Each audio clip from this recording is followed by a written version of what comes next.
नमस्कार मित्रांनो, मी नितेश सोनने बोलतो मराठी अपडेट या चॅनलवरून आणि तुमच्यासाठी अत्यंत महत्त्वाच्या सरकारी योजनेबद्दल सविस्तर माहिती घेऊन आलो आहोत, जी अनेकांना आधार देऊ शकते।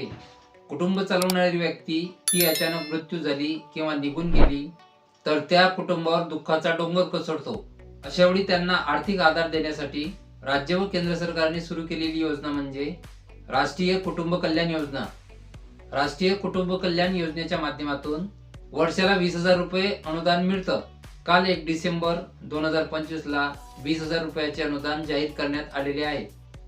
या योजनेबद्दलचे तुमचे सर्व प्रश्न, पात्रता, अनुदान किती, अर्ज कुठे करायचा आणि कागदपत्र कोणते लागतील याची A to Z माहिती तुम्हाला एकाच व्हिडिओमध्ये मिळेल। तुम्ही चॅनलवर पहिल्यांदा आला असेल तर चॅनलला सबस्क्राइब करून ठेवा, कारण असेच नवनवे व्हिडिओ तुम्हाला मिळत राहतील। चला तर मग व्हिडिओ सुरू करूया। पूर्ण व्हिडिओ बघण्यासाठी खालील लिंकवर क्लिक करा। मराठी अपडेट पाहताय मग सबस्क्राइब करा।